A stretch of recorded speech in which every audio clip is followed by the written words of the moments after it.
femeninas, lo que es incontinencia urinaria y lapsos genitales. Hablemos sobre la incontinencia urinaria. La incontinencia urinaria se refiere a la pérdida involuntaria de cualquier cantidad de orina. Obviamente afecta la parte social, psicológica y sexual. Tenemos de que la más frecuente es la incontinencia de esfuerzo, pero esto se va a basar, sobre todo la incontinencia de esfuerzo, en ligamentos y músculos, ¿correcto? Esto sobre todo, obviamente, en la parte femenina. ¿Qué ligamentos intervienen en la continencia, sobre todo cuando un paciente o una paciente hace esfuerzo? El ligamento uretropélvico, que es como una especie de hamaca para la uretra.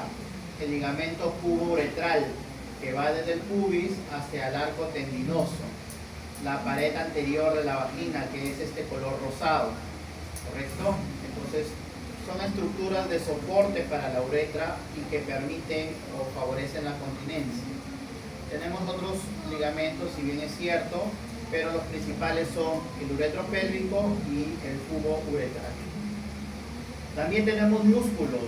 En el caso de la mujer orina por relajación muscular. Cuando ustedes vean urodinamia y comparen las presiones para miccionar tanto del varón respecto a la mujer, van a darse cuenta de que las presiones para miccionar en el caso de la mujer son menores. Pueden encontrar presiones de 5, de 6, de 7, de 8, a comparación en el hombre que pueden ser por encima de 15, 20, 30. Y eso básicamente porque el mecanismo de micción en las mujeres se basa relajando este músculo que se llama músculo pubococcígeo, que también interviene para la parte defecatoria, también interviene en la parte del esfínter. Entonces, ¿qué músculos intervienen? Músculo pubococcígeo, el plato elevador del ano y el músculo longitudinal del ano. Estos dos ejercen un vector hacia atrás y hacia abajo y un vector hacia adelante. ¿Para qué? Para mantener cerrada o cerrado el cuello y la uretra. Cuando se relaja el pubococcígeo y ejerce fuerza a los otros dos músculos, se apertura el cuello de la vejiga y sale la orina. Obviamente que previo se apertura el cuello de la vejiga y estimula al detrusor a contraerse y sale la orina. Muy diferente en el varón, que se contrae el detrusor y sale la orina, ¿no? Entonces, esto es muy importante porque hay enfermedades que se conocen como disfunción miccional, sobre todo en aquellos pacientes, mujeres que han sufrido abuso sexual, que tienen los músculos de la región pélvica contraída y entonces no orinan adecuadamente. La relajación están tan contraídos los músculos que tienen problemas defecatorios y problemas miccionales. Es así como podemos ver todos los elementos que intervienen en la suspensión de la uretra. ¿Qué factores de riesgo? Edad, obesidad, paridad. ¿Por qué la paridad? Porque los partos vaginales, cuando sale la cabeza por la pelvis, va destruyendo todos estos ligamentos, tanto ligamentos, músculos, y por lo tanto la paciente tiene incontinencia. El parto por cesárea, mejor dicho, la cesárea también es un factor de riesgo para incontinencia urinaria, no solamente el parto vaginal. Y el tema de la resequedad vaginal no solamente está relacionado a la parte sexual. La resequedad vaginal en la mujer provoca problemas de ardor, teniendo urocultivos negativos, tiene o genera problemas de ir al baño frecuentemente, porque recuerden que el tercio distal de la uretra tiene el mismo epitelio que la vagina. Entonces, ustedes tienen una vagina reseca, la uretra también va a estar reseca y por lo tanto va a tener síntomas irritativos. Obviamente también si tiene antecedentes de cirugías ginecológicas o enfermedades como diabetes. Y estas son las tres principales incontinencias que yo quisiera que ustedes aprendan: esfuerzo, por la tos, el estornudo, urgencia, que obviamente está precedida por una urgencia. Para ello quisiera saber, Carol Acuña Pauta, Carol, ¿qué es urgencia para ti o qué es lo que has escuchado sobre urgencia?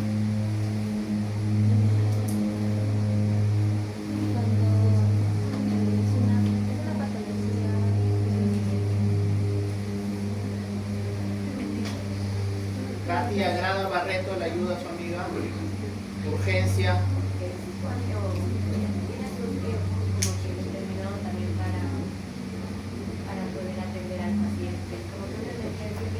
No, hablamos de urgencia miccional. Claro, ¿no? Alarcón, Pedro Alarcón, ¿qué es urgencia miccional? Es la necesidad inmediata de ir al... Claro, exacto, es la necesidad, el deseo inmediato, impostergable de ir al baño.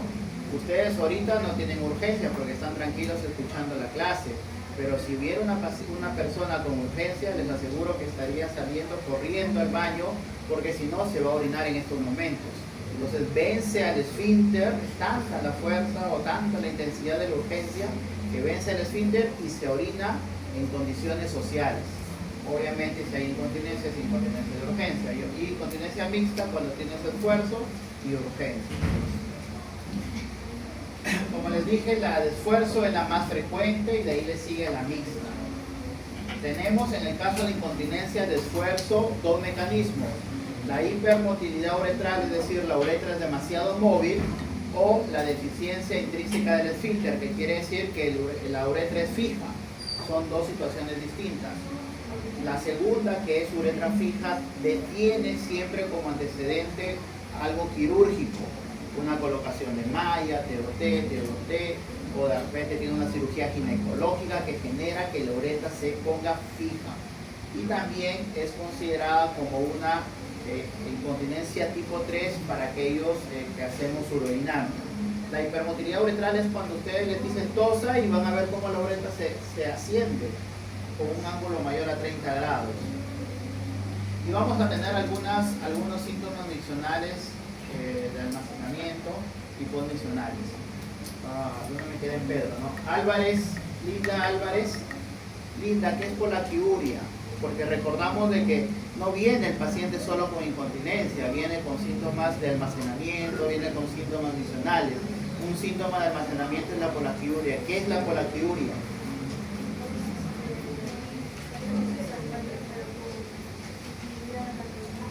Ya, ¿cuántas veces? 3, 4, 5, 6, 8, 10. ¿Cuánto, discúlpame? 6 veces. A ver. Fabia Angulo Agreda, ¿estás de acuerdo con tu compañera? Ella dice que polaquiuria es 6 veces ir al baño con chorros pequeños, ¿no? ¿Estás de acuerdo o no estás de acuerdo? ¿O y qué le agregarías a ese concepto?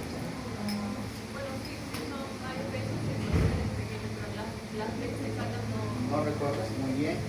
Gonzalo Valdión, ¿algo para agregar? Es el aumento de la frecuencia.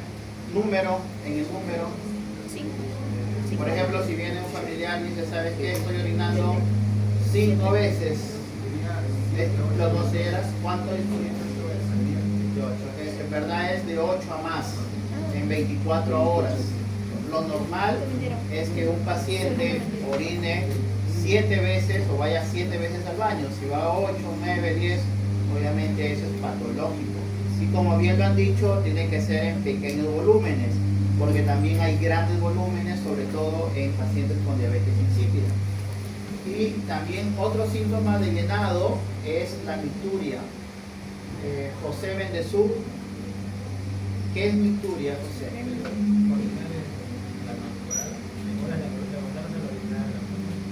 ¿Ya? ¿Cuántas veces?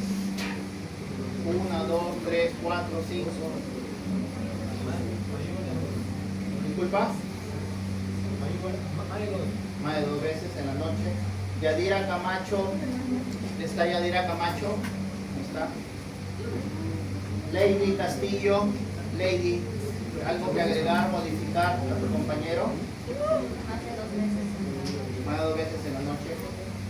Daisy, Caro, Lara.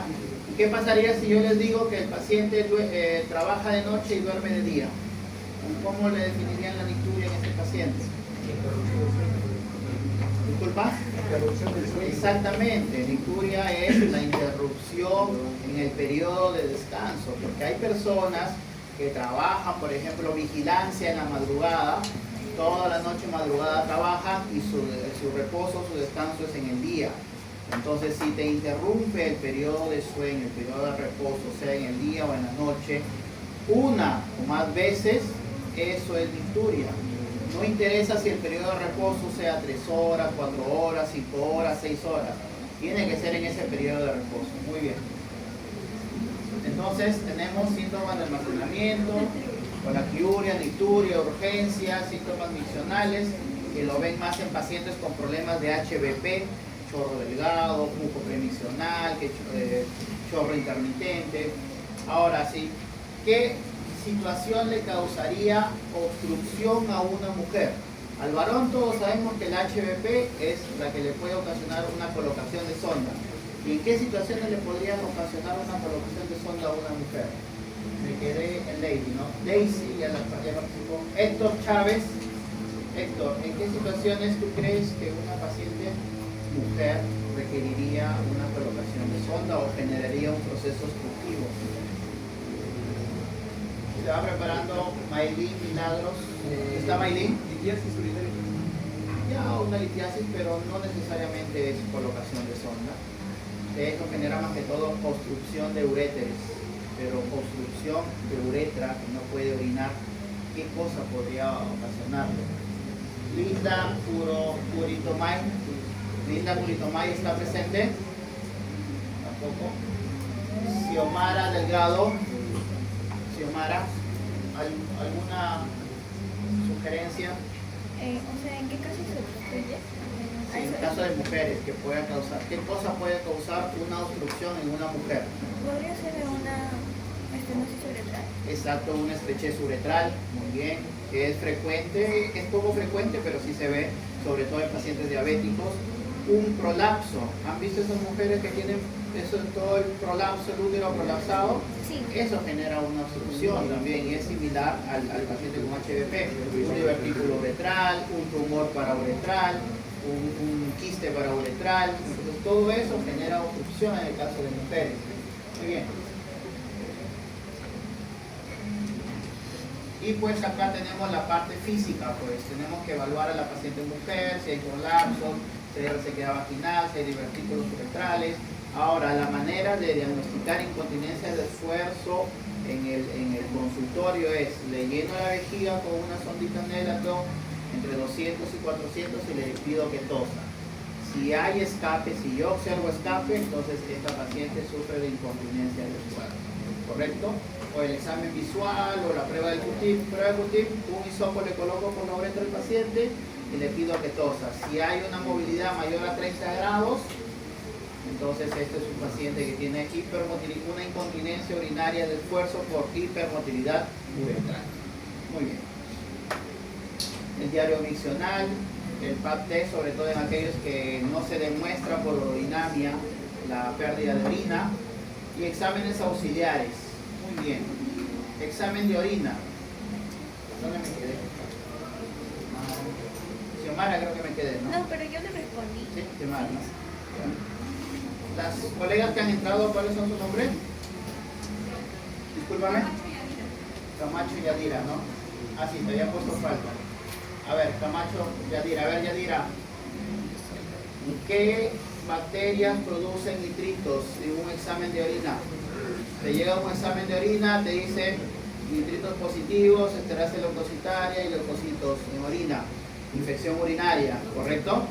Entonces, ¿pero qué bacterias sospecharías? Porque la bacteria finalmente tú la ves en un cultivo. ¿Qué bacterias producen nitritos positivos en los exámenes de orina? ¿O todas las bacterias producen nitritos? ¿Quién fue la otra compañera que llegó? ¿Cuál es tu apellido? Disculpa. ¿Socra? Socra Cornejo Fátima. Ok. A ver, Fátima, ayuda a tu compañera. Klebsiella también. Escherichia coli, Klebsiella. Proteus, Klebsiella, Pseudomonas. ¿Ok? Entonces tienen que tener en cuenta eso. Muy bien, y obviamente el examen de orina te dice, este paciente puede tener infección urinaria, pero finalmente quien te dice, tiene o no tiene, es el cultivo de orina, ¿correcto? Que demora 3 a 5 días. Y para evaluar un paciente con incontinencia deben ser en un paciente con urocultivo negativo. No pueden evaluar O sea, un paciente que tiene incontinencia teniendo una infección urinaria, porque la infección urinaria de por sí produce síntomas irritativos y produce urgencia con incontinencia. Entonces tienen que calmar o solucionar la infección urinaria y luego ya le dan evalúan todo lo que es el esfuerzo, etcétera, etcétera. Ecografía vesical para ver el residuo postmiccional. Todo residuo postmiccional elevado tienen que pensar o tiene una vejiga perezosa o hay algo que lo está obstruyendo, entonces o de repente no hay una buena relajación de la musculatura. Menor a 50 es lo normal, ¿ya? Y es importante solicitarlo en un paciente que vamos a evaluar una incontinencia. Examen de orina y ecografía para detectar infección o residuo elevado. Muy bien, ya les dije los mecanismos y estas son las características. Hipermotilidad uretral, el test de esfuerzo es positivo, el que le llena la vejiga con agua, con una Nelaton 200. El Q-tip es mayor porque hay una hipermovilidad, a diferencia de la otra, de la deficiencia intrínseca del esfínter, que la uretra está fija. Marshall-Bonney positivo. Y acá tenemos las presiones que vemos en urodinamia. Todo lo que sea mayor a 60 en urodinamia es hipermotilidad uretral. Todo lo que es menos de 60 es uretra fija. ¿Ya? Eso les digo así a grandes rasgos. Y cuando tenemos una uretra fija, la incontinencia es a pequeños esfuerzos, con 50 de volumen que tenga en la vejiga, ya igualito pierde orina, la uretra está fija y las presiones son menores a 60. Acuérdense de esas dos características. Obviamente hay antecedentes ginecológicos de cirugías. Tienen que preguntar esto. Y ahora, miren, tenemos situaciones que ameritan estudios adicionales. Por ejemplo, ¿qué pasaría si alguno viene con un familiar suyo, mujer, dice, mire, me han encontrado 150 hematíes en orina? ¿Dónde me quedé? Xiomara creo que me quedé, ¿no? Xiomara. Yo no respondí. Sí, me lo ¿no? Ya. Daniel Fuentes. Daniel, ¿qué pasa qué le sugieres a tu familiar que viene con 105 con hematuria ya en general? ¿Qué le dirías? Que tómate este examen, haz esto, ¿qué le dirías? ¿O qué le pedirías? Tú ya te graduaste, ya, voy a utilizar mi sello, voy a dejar mis exámenes. ¿Qué le pedirías a un paciente con hematuria? Un cultivo. Ya le pides un cultivo. ¿Qué más? ¿Qué otro examen más? ¿Pensando en qué? ¿No? ¿Está sangrando? ¿Qué pienso? ¿No? A ver, María Alejandra García. María Alejandra, a ver, ayuda a tu compañero. ¿Cómo? ¿Qué dijo? No, ¿qué harías tú si viene un paciente con hematuria? ¿Qué examen auxiliar le solicitas complementariamente? ¿Qué le piden? ¿Resonancia, PET-CT, tomografía, ecografía? ¿Qué cosa le piden? Ecografía le piden, de vías urinarias, riñones, vejiga. ¿Pensando en qué? Tumores. ¿Pensando en qué? Cálculos, ¿no? Tienen que usar eso, porque si no, el paciente puede tener un tumor. Los tumores de riñón, por lo general, son asintomáticos y se manifiestan con hematuria. Los de vejiga también. La primera manifestación es hematuria no dolorosa. Entonces tienen que solicitar un examen de ecografía. Igualmente, si tienen un paciente con un residuo postmiccional elevado, para solicitar pues una urodinamia, si tienen prolapsos de alto grado, los prolapsos que se les salen por la vagina, ¿no? Y también aquellos que tienen antecedentes quirúrgicos o antecedentes de vejiga neuropática, ¿ya? Hay una clasificación a quienes hacerles urodinamia, no, les hacemos urodinamia a los que pues tienen a todos este cuadrito les hacemos algunos, la mayoría urodinamia, ¿ya? Para hacer así sencillo. Y aquí tenemos la clasificación de la urodinamia, como les dije, por encima de 60 es hipermotilidad uretral, utilizamos el TOT, la malla TOT o la malla TBT, pero para la uretra fija solo funciona la malla TBT, por si acaso, si es que viene en la pregunta del examen. Entonces, ¿qué hacemos para evaluar a un paciente con incontinencia? historia, examen físico, demostrar la incontinencia urinaria mediante el test de esfuerzo, evaluar con un examen de orina o cultivo y una ecografía vesical para ver residuos cognición. Y obviamente hay indicaciones para hacer urodinamia que ya las mencioné. Eso es todo, nada más está resumido en este gráfico. Bien, medidas conservadoras. El paciente debe bajar de peso, debe realizar ejercicio, se le manda como primera medida la fisioterapia para que reciban biofeedback. Si tiene resequedad vaginal hay que darle hormonoterapia, ¿correcto? Y esas son las mallas. La primera malla TBT, la primera malla que apareció fue la TBT. Reemplaza al ligamento pubo-uretral. Si viene una pregunta, ya saben, TBT igual ligamento pubo-uretral. Y entramos por la parte anterior de la vagina y sale por el retropubis. Complicaciones: puede perforarse la vejiga, puede generar lesión vascular o la lesión neurogénica. Esta es la malla TOT que reemplaza el ligamento uretropélvico. Ya recuerden, uretropélvico, no se vayan a confundir. Entra por el agujero transobturador y sale por la parte anterior de la vagina. Complicaciones: dolor inguinal y en el muslo. Y puede generar un poquito de dispareunia. Muy bien. Hasta ahí acabamos incontinencia de esfuerzo. ¿Alguna pregunta? ¿No? Muy bien. Urgencia, ya dijimos qué cosa es urgencia y si te provoca incontinencia es incontinencia de urgencia. Pero cuando nosotros pensamos en urgencia se nos viene a la mente la vejiga hiperactiva. Una vejiga hiperactiva se caracteriza por tener urgencia como síntoma patognomónico y que puede estar acompañado de polaquiuria, nicturia o incontinencia. ¿Correcto? La vejiga hiperactiva sobre todo se da en aquellos pacientes que tienen un problema de columna, aquellos pacientes que pueden tener algún prolapso, resequedad vaginal o también algunos irritantes de la vejiga. Christopher García González. Christopher, ¿ha venido Christopher? ¿No? Hilda Gómez Dávila. Hilda, ¿qué irritantes de la vejiga conoces? Ya, muy bien. ¿Qué más? Uno más. Lo que les gusta en fiestas. Alcohol, cigarro, ¿no? No, drogas no. ¿Qué más? Omar Guerra León. ¿Qué otros irritantes conoces, Omar?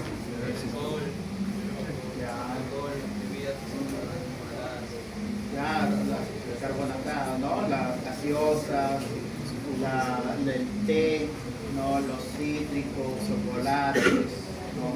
Entonces todo eso influye bastante. Muy bien. Y está basada en esta digamos, fisiología. Hay algunos receptores beta 3 y otros receptores muscarínicos. En la vejiga están los receptores M2 y M3, los muscarínicos, y la vejiga, la parte adrenérgica, los beta 3. ¿Qué hacen los muscarínicos? A ver, Andalia, Julia, Andalia, ¿ha venido? Huicho, allá. ¿Qué es lo que hacen los receptores muscarínicos a la vejiga? ¿La relajan o la contraen? La contraen, muy bien. Y César Hurtado, ¿está? César Hurtado, ¿dónde está? Allá. Bueno, los beta 3 agonistas, bueno, la relajan, y los alfa bloqueadores. Los alfa bloqueadores, mejor dicho, los receptores alfa están en el cuello de la vejiga y están más que todo en predominancia en el hombre. Es allí que podemos utilizar la tansulosina, que es un alfa bloqueador. Entonces va a ayudar a relajar la parte de la musculatura de la próstata y también a relajar el cuello. Por eso también se puede utilizar tansulosina en mujeres, porque en el cuello de la vejiga tenemos alfa receptores. Me ha pasado que se dejaba a las mujeres por un trastorno de vaciamiento y dicen, no, el doctor se equivocó, piensa que yo tengo próstata. No es así. La tamsulosina también se utiliza para relajar el cuello de la vejiga en pacientes que tienen retención de orina, ¿correcto? Entonces no piensen que se está mal indicado. Y obviamente tenemos que decirle al paciente, también baja de peso, disminuye los irritantes de la vejiga, tómate tus anticolinérgicos, tómate tus beta-3 agonistas. ¿Dónde me quedé? No. Miguel, ¿sí lo llamé a Miguel? Miguel Antonio. Miguel Antonio, ¿algún antimuscarínico que conozcas que hayas escuchado? Claudia Izaguirre, ¿algún antimuscarínico que conozcas que hayas escuchado en el hospital donde has estado? ¿Cómo? La oxibutinina, muy bien, oxibutinina, tolterodina, solifenacina, ¿no? La darifenacina, ¿no? Entonces ahí tenemos todos, oxibutinina, el trospium que llegó al Perú, ¿no? La fesoterodina que hay en España, y el único beta-3 agonista que tenemos acá en el Perú es el mirabegron. Jordano, Renzo, ¿alguna complicación o lo que más molestias provoca un anticolinérgico en el paciente que tú tienes que advertirlo? Está contraindicado en pacientes con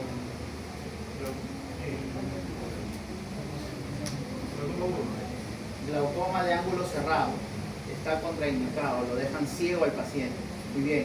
Y otra complicación es que le da resequedad de boca, estreñimiento. A los pacientes mayores de 65 años los duerme, los deja somnolientos, a veces los vuelve confusos. En esos pacientes que son más de 65 años se utiliza el trospium. ¿Por qué? Porque el trospium no atraviesa la barrera hematoencefálica, entonces no genera somnolencia y es bueno para los abuelitos, ¿no? Y obviamente hay que explicarle a este paciente, puede tener visión borrosa, resequedad de boca, estreñimiento, ¿no? Somnolencia, hay que explicarle las consecuencias. Y el mirabegron te puede elevar un poquito la presión alta o puede generar una crisis hipertensiva en pacientes que no están bien controlados. Muy bien, ¿alguna pregunta? ¿Algo? ¿Todo bien? Muy bien, chicos, pasamos a prolapsos. El prolapso es chiquito. Prolapso no solamente es la caída de un órgano pélvico a través de la vagina, sino debe estar acompañado por síntomas, es decir, sensación de bulto o que te pueda provocar una retención de orina. Inclusive un prolapso puede llevarte a una hidronefrosis bilateral en mujeres con falla renal, igualmente como el HBP en el varón. Entonces la definición es esa: caída de un órgano pélvico con molestias o con compromiso funcional o médico. Esa es la definición, no solamente es que se le cae un bulto por la vagina, ¿no? Y está determinado básicamente también por ligamentos, también por fascias. Delancey en el 92 hizo su clasificación. Nivel 1, tenemos ligamentos úterosacros y cardinales que fijan al útero. Obviamente, si se dañan estos ligamentos, va a haber prolapso de útero. El nivel 2, la fascia vésico-vaginal. Si se daña esta fascia vésico-vaginal, cae la vejiga, sencillo. Y también ahí tenemos a la fascia recto-vaginal. Si se daña la fascia recto-vaginal, ¿qué se va a prolapsar? Recto, obviamente, ¿no? Y el nivel 3, el cuerpo perineal. El cuerpo perineal, sobre todo, para darle esa disposición espacial de la vagina. La vagina no es un tubo largo, sino tiene una predisposición que da soporte al útero, a la vejiga, ¿no? Y hay otros órganos pélvicos. ¿Ven la disposición de la vagina? Entonces, cuando una paciente tiene compromiso del cuerpo perineal, entonces cae todo. Y obviamente tú lo puedes operar de los prolapsos, pero si no corriges ese cuerpo perineal, otra vez va a recurrir posteriormente. Y vamos a tener estos casos. En el primero tenemos el útero, en el segundo tenemos la vejiga, en el tercero tenemos el recto. Y se van a ver casos muy severos. ¿Y cuál es la importancia de los prolapsos? Es que está acompañada de incontinencia urinaria oculta en el 30 al 50% de los casos. Hola. Elvis. Elvis, el doctor Rosado va a empezar, me dijo la cirugía. Ya estoy llegando muy rápido. Dime. No está bien, pero el doctor Rosado va a empezar, me dijo la cirugía porque estoy haciendo clase. Llaman al doctor Rosado, que estoy llegando todavía a 3:30. Ya, bien, ya. Bueno, 30-50% de la incontinencia, ¿no? Está acompañada en prolapsos. Entonces, esto es para hacer urodinamia, reducimos el prolapso. Y bueno, la clasificación, el POPQ, que bueno, ya eso lo van a ver más que todo en ginecología. Recuerden, sensación de bulto y si produce, digamos, algún problema funcional. Y el tratamiento es lo siguiente: el compartimiento anterior, colporrafia anterior, o decir la parte anterior vaginal. Si hay compromiso de la parte posterior, le hacen un colporrafia posterior. Si cae el útero, hay que hacerle una colposacropexia, que puede ser abierta laparoscópica o robótica, o pueden hacer también fijación a ligamentos sacroespinosos. Si el paciente, digamos, tiene muchos problemas cardiológicos que le impiden una cirugía, podemos emplear los pesarios que pueden ver acá, ¿ya? Que ayuda también a mantener los órganos pélvicos dentro de la barriga. Muy bien, ahí terminamos la primera parte. La segunda es la vejiga neurogénica. Esto también es algo corto. Muy bien, la vejiga neurogénica, para tener una vejiga neurogénica tenemos que tener un antecedente neurológico. Stroke, demencias, Parkinson, tumores cerebrales, parálisis cerebral, traumatismo vértebromedular, o neuropatías periféricas como en el caso de la diabetes, alcohol, miastenia gravis, etcétera, etcétera. Y acá tenemos los que participan. Tenemos la vejiga, tenemos dos esfínteres, el interno, que es el cuello de la vejiga, y el externo, que es la uretra. Bueno, el músculo, el esfínter externo, que es el músculo estriado, que nosotros lo podemos controlar. Tenemos la participación del cerebro, del tronco encefálico y de la médula. Y dentro de la médula tenemos dos centros, el tóraco-lumbar y el sacral. Entonces, acá es importante que, bueno, acá van a venir bastantes preguntas, sobre todo en quienes participan. Como les dije, en la región medular, ¿despierta la tonida o está con sueño? ¿Está por guardia? Allá, disculpa. Tenemos la región tóraco-lumbar. En la región tóraco-lumbar es desde T10 hasta L2. Y ahí tenemos la participación del nervio simpático. ¿De qué se encarga el nervio simpático? Hemos dicho beta 3 agonistas, de la relajación de la vejiga, ¿correcto?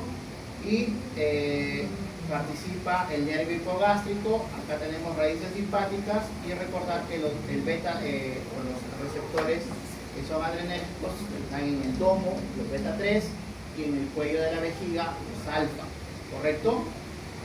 En nivel sacro, S2, S4, tenemos las raíces parasimpáticas. ¿Qué se encargan? Ya dijo su compañera, contraen la vejiga, micción. ¿Quién se encarga de llevar la información neurológica? El nervio pélvico. ¿Y dónde están localizados? En toda la vejiga. ¿Qué otro centro tenemos? El centro somático. El centro somático es el que le inerva el esfínter estriado, es el que le da el control voluntario ahorita a ustedes de que no se les escape la orina o que no se orine. Es a través del nervio pudendo. Entonces, ¿qué pasa normalmente cuando uno quiere orinar? Ahorita todos estamos en llenado vesical. Entonces está contraído el esfínter interno, que es el cuello de la vejiga, está relajada la vejiga. Va a llegar un momento en que ya no pueden más, le envía una señal al tronco encefálico, le dice, ¿sabes qué? Ya estoy lleno, quiero orinar. Y el tronco encefálico inhibe el simpático y estimula el parasimpático, ¿correcto? Y también inhibe el pudendo, porque el pudendo genera, recuerden, contracción del esfínter externo, ¿ya? El esfínter externo obviamente tiene que abrirse. Y entonces se contrae el parasimpático y se inhibe el pudendo para relajar la uretra. Entonces eso es lo que pasa en la micción, ¿correcto? Y acá tenemos nuevamente los receptores beta 3, los muscarínicos, los alfa que están en la vejiga. Bueno, este es en el caso de una próstata, donde tenemos también los inhibidores del 5 grasa, etcétera, etcétera. Pero recuerden que los alfa, también hay receptores alfa en las mujeres también, ¿ok? Y obviamente si tenemos lesiones en alguna parte de esta zona neurológica, vamos a tener un comportamiento de la vejiga. Si tenemos en la parte cerebral, va a haber vejiga hiperactiva. ¿Qué es vejiga hiperactiva? Orinar a cada rato, urgencia, incontinencia, y la sexualidinamia van a haber vejiga hiperactiva. El esfínter va a estar normal. Si tengo una lesión entre T10 y L2, voy a tener también una vejiga hiperactiva, pero el esfínter externo va a estar hiperactivo. Eso se conoce disinergia vésico-esfinteriana. ¿Qué les comenté? Normalmente cuando se contrae la vejiga se debe relajar la uretra. Entonces aquí cuando hay lesión entre T10 y L2 se contrae el esfínter, ¿no? Bien. Y cuando tenemos una lesión sacra tenemos vejiga perezosa, tenemos residuos elevados y el esfínter puede estar normal o puede estar también perezoso. Obviamente la evaluación, la parte neurológica, los reflejos, esos son los principales objetivos en el tratamiento de vejiga neurogénica. Preservar los riñones, que no llegue rápidamente la insuficiencia renal, que no haya incontinencia urinaria, que el paciente pueda restaurar su calidad de vida. Y para eso, por ejemplo, si tenemos una vejiga perezosa, le decimos, si no sientes, si no tienes ganas de orinar, anda al baño a orinar cada 2 a 3 horas. No realices pujo, puedes irte a la fisioterapeuta para que te haga algunos biofeedback, y también podemos utilizar las sondas. Si tiene vejiga hiperactiva neurogénica, utilizamos todo lo que mencionamos en la incontinencia por urgencia, anticolinérgicos, podemos utilizar toxina botulínica, ¿no? Que también es bueno. Como les comenté, también en vejiga perezosa podemos utilizar alfa bloqueadores, y si no, cateterismo, que puede ser permanente o intermitente. El cateterismo permanente es la sonda que le colocamos y que se cambia cada 15 días o 30 días según sea la de látex o según sea la siliconada. Pero la intermitente es la que ese paciente mismo aprende para sacarse la orina. Ahora, una vejiga perezosa no es necesario o no está recomendado utilizar betanecol, por si acaso, suscribiendo una pregunta. Y es así como se hace el cateterismo intermitente de los pacientes. El varón o la mujer se sienta, obviamente la mujer tiene que tener su espejito para que pueda identificar la estructura de la uretra, donde se coloca la sonda. Es un cateterismo intermitente, no es necesario utilizar guantes estériles, sino se hace un lavado de manos y se saca la sonda, obviamente con cuidado. Se echa la lidocaína y se introduce la sonda. En niños de preferencia se hace acostado. Y la importante, el cateterismo es para toda la vida, no es que lo voy a hacer 1 mes, 2 meses y ya me curé, no. Si tienen una vejiga neurogénica perezosa es para toda la vida y no es necesario utilizar antibióticos durante el uso del cateterismo. Es cierto, va a aparecer bacteriuria, cuando hagan cultivos van a tener Escherichia coli, Klebsiella, todos los gérmenes sabidos y por haber, pero no es necesario darles antibióticos.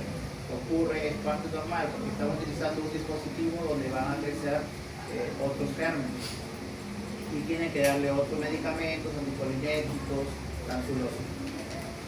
Muy bien, esta es la última clase. ¿Todo bien? O sea, relájense un ratito, respiren. Le dura 5 minutos nada más.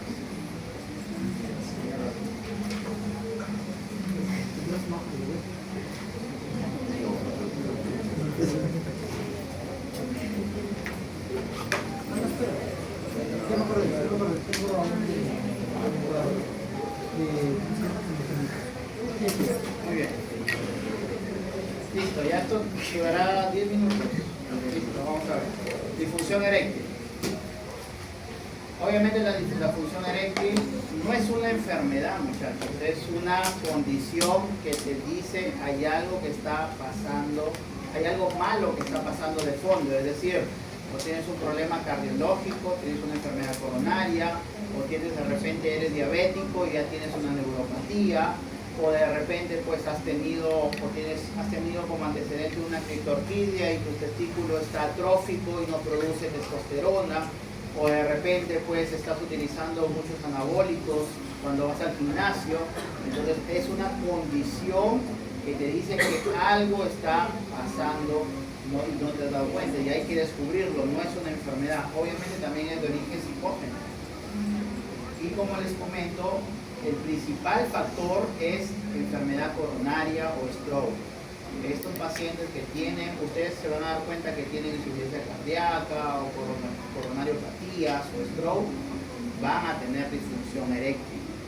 Si es que tienen cirugías previas, sobre todo cáncer de próstata que han sido prostatectomizados, van a tener disfunción eréctil. ¿Por qué? Porque en la prostatectomía radical se tienen que cortar algunos nervios que van hacia la parte que se encargan de la erección. Entonces, para la erección es necesario la parte vascular, la parte neurológica, la parte endocrina, está controlada por la mente. Entonces, obviamente, si vamos a tener pacientes con problemas de ansiedad o tristeza, depresión, vamos a tener problemas de disfunción. Y acá tenemos, miren cómo hacer una sección transversal del pene y vemos los cuerpos cavernosos. Este es el cuerpo esponjoso por donde pasa la uretra, y ahí tenemos la arteria profunda, ¿no? de la cavernosa. Los cuerpos cavernosos están constituidos con musculatura lisa. Esta musculatura lisa, cuando el pene está en estado plácido, está contraído, en este caso, y tiene que relajarse para que pueda llenarse de sangre.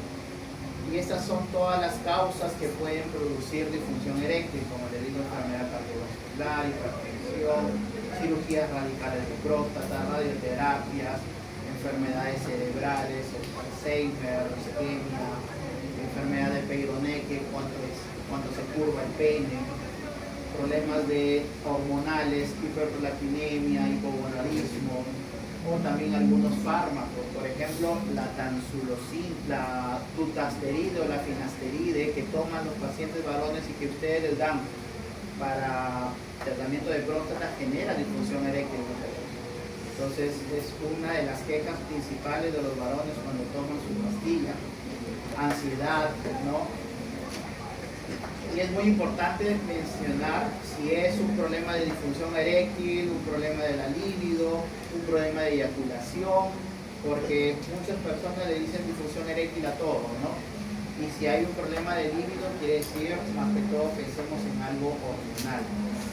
Hay trastornos de eyaculación, sobre todo en aquellos pacientes que también toman tansulosina. El principal efecto adverso de la tansulosina y también del dutasteride y el finasteride es la eyaculación retrógrada, ¿no? Entonces, y de la cirugía prostática benigna también es la eyaculación retrógrada. Entonces tienen que hacerle mención al paciente en ello. Existe un cuestionario para diagnosticar disfunción eréctil, sería bueno que se aprendan los intervalos porque les puede venir un caso clínico. Y esto es lo importante, clasificación. La clasificación de la disfunción eréctil es orgánica o psicógena. Básicamente se diferencia porque la orgánica se da en todas las situaciones, con la pareja firme, con la trampa, con los videos, con las manualidades, con todo, chicos. Orgánico es con todo, o sea, no es que con uno sí, con uno no. Y psicógeno obviamente es circunstancial, ¿ya? Y básicamente es progresiva en el orgánico y psicógeno es alternante, pero como les comento, la diferencia es eso. Y las erecciones, normalmente los varones tienen erecciones nocturnas, erecciones matutinas, también están comprometidas en una disfunción eréctil orgánica, ¿correcto? Tienen que diferenciarlo, porque van a ver cada caso, sobre todo si son urólogos, de disfunción eréctil en jóvenes, en adultos, y la verdad que es bien complicado tratarlos. Y tenemos que hacer el examen físico. Este es el peyroné, como les dije, un pene curvo en estado de erección. Obviamente esto no va a generar un coito adecuado, le genera al paciente dolor y a veces se va curvando cada vez más. También pueden que tenemos un paciente con hipogonadismo, ven que no hay caracteres sexuales, no hay vello axilar, no hay mucho vello púbico, tiene un micropene, testículos también muy pequeños. hay ginecomastia. Entonces todo esto hay que pensar de que puede ser un problema hormonal.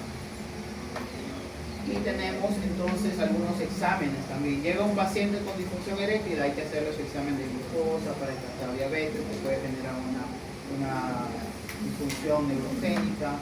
Hay que hacerle su perfil lipídico, porque como hemos visto, en el pene hay vasitos, y así como ocurre en las placas de ateroma en la parte coronaria, también hay placas de ateroma en la región peniana, y eso produce insuficiencia arterial y obviamente disfunción eréctil. Hay que solicitar testosterona para ver cómo están los niveles. Pacientes que utilizan, por ejemplo, anabólicos o pastillas de testosterona, entonces tienen niveles bajos, porque el cuerpo interpreta de que ya no necesita producir testosterona. Entonces solicitamos glicemia, hemoglobina glicosilada, perfil lipídico, para la parte hormonal una testosterona inicialmente, y si la testosterona está baja ya empiezo a solicitar mi LH. ¿Para qué? Para ver si es un hipogonadismo primario o es un hipogonadismo secundario. Un hipogonadismo primario pues quiere decir que mi problema está en el testículo. Es decir, le examino los testículos, de repente tiene un testículo ascendido, un testículo criptorquídico, o pacientes que han tenido torsión testicular. Cuando tienen torsión testicular, ese testículo ya no funciona. O si está bajo la LH, hay que pensar en un secundario. El problema es a nivel de hipófisis. El más frecuente es el hiperprolactinoma. Entonces, tratamiento. Tenemos algunas drogas. Hay algunas ampollas que se colocan directamente en los cuerpos cavernosos con las agujas, se inyectan allí y ya se provoca la erección. Si hay una buena respuesta con esa aplicación de inyecciones, entonces quiere decir que la parte vascular está indemne, pero no la neurológica. Y hacemos también una ecografía post-peniana, como les comenté.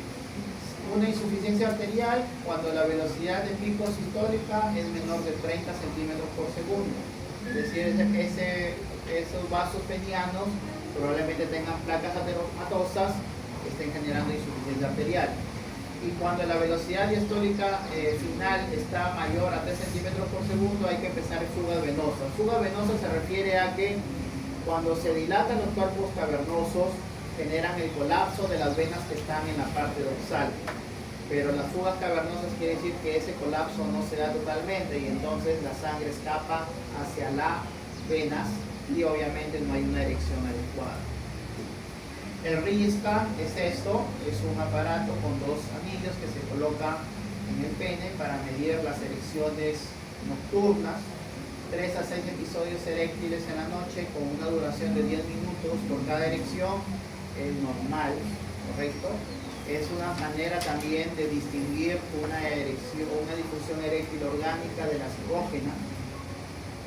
Y esto también es importante, chicos. Van a tener a lo largo de su carrera personas que les preguntan, oye, ¿puedo tomar la pastillita azul? ¿Puedo tomar mi Viagra? Entonces, para que no se les muera el paciente, tienen que preguntarle si tiene arritmia, si tiene angina inestable, infarto reciente, insuficiencia cardíaca o no tenga una hipertensión.